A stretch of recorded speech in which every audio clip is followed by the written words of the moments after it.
ప్రభుత్వాన్ని కానీ ప్రభుత్వంలో ఉన్నటువంటి వ్యక్తులు కానీ హననం చేసే విధంగా కామెంట్స్ ఏమైనా చేస్తే ఒక టాస్క్ ఫోర్స్ ఏర్పాటు చేస్తామంటూ కూడా డిప్యూటీ సీఎం పవన్ కళ్యాణ్ ప్రకటించారు. దానికి సంబంధించి ఎవరో ఎంతూజియాస్టిక్ కొంతమంది తయారు చేసినవి చూశారు. ప్రతిదీ మాట మాటకు డివైడ్ చేసి వాళ్ళు పెట్టారు చూపించాలని, కానీ మీరు కూడా అందరు చూసింటారు. ఆయన అన్న ప్రతి మాట పవన్ కళ్యాణ్ గారు ఆయనకే తగులుతుంది. ఫస్ట్ ఆయనకు తగులుతుంది. ఇంకా బూతులు తప్ప వేరే రాని ఎవరు లోకేష్, ఆయన ఆ బూతులు వినడం కూడా కష్టమే, ఆయనకన్నా తగులుతుంది. ఈ వీటన్నిటికీ ఒరిజినల్ చంద్రబాబు నాయుడు గారికి తగులుతుంది. వాళ్ళ వెనక తయారు చేసుకున్న ఫేక్ సైన్యం ఏదైతే ఉందో, ఒకటి ఫేక్ సైన్యం కూడా కాదు, 10 అకౌంట్లు పెట్టి ఎవడో ఒకడే ఆపరేట్ చేస్తున్నట్టున్నాడు. టీడీపీ ఆఫీస్లో కూర్చుంటారో మరి హైదరాబాద్లో కూర్చుంటారు, వాళ్ళకే వర్తిస్తుంది. బూతులు మొదలు పెట్టారు.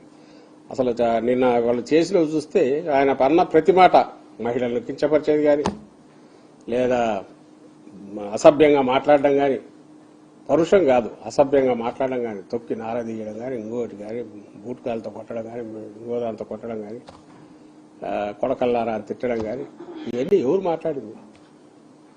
మాట్లాడినారంటే ఆయనే మాట్లాడినాడు. అది ఆయన విజువల్స్ ఆయనే చూసుకోవచ్చు.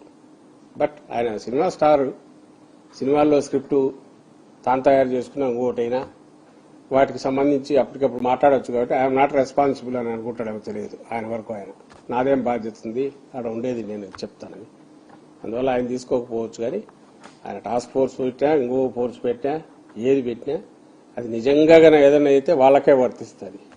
ఇన్ఫ్యాక్ట్ వాళ్ళు చేస్తున్నది ఏం తెలుసా, ఒక్కసారి అధికారంలోకి వచ్చాక పోలీసు వ్యవస్థను వాడుకొని వైఎస్ఆర్ కాంగ్రెస్ పార్టీని కానీ, లేదా వైఎస్ఆర్ కాంగ్రెస్ పార్టీకి సింపథైగా ఉండేవాళ్ళు కానీ, లేదా మామూలు మీలాంటి వాళ్ళైనా ఏందా మరి 20,000 రూపాయలు ఎస్ఎఫ్టీకి అని అడిగినా, 52 లక్షల ఎస్ఎఫ్టీ ఏంటి సెక్రటేరియట్ కానీ అడిగినా వాళ్ళ మీద కేసులు పెట్టి కూడా తీయిస్తున్నారు. వాళ్ళ బూతులు ఏముండవు. అమరావతి గురించి ప్రస్తావిస్తున్నారు, అమరావతి గురించి ప్రస్తావించడం ద్వారా దానికి నష్టం కలిగిస్తున్నారు. ఆ రకంగా చంద్రబాబు నాయుడు గారికి నష్టం కలిగిస్తున్నారు. కాబట్టి వీళ్ళ మీద ఈ సెక్షన్ల కింద కేసులు పెట్టారు. వాళ్ళ రాజకీయ విధానానికి అనుగుణంగా చేస్తున్నారు. కాబట్టి ఇది తప్పు అని చెప్పి పోలీస్ స్టేషన్లో కేసులు పెట్టి తీయిస్తున్నారు.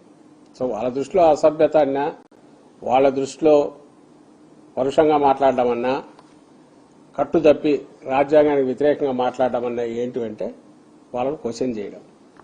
వాళ్ళ చర్యలు, వాళ్ళ దుశ్చర్యలు, వాళ్ళ దుర్మార్గాలు, వ్యవస్థలను వాళ్ళు ఎట్లా నిర్వీర్యం చేశారు, ఆ వ్యవస్థలు నిర్వీర్యం చేసిన తర్వాత అవి ఏ రకంగా కట్టు దించుకొని బిహేవ్ చేస్తున్నాయో వీటన్నిటినీ ప్రశ్నించడం అనేది వాళ్ళ దృష్టిలో బూతు, అదే అసభ్యత.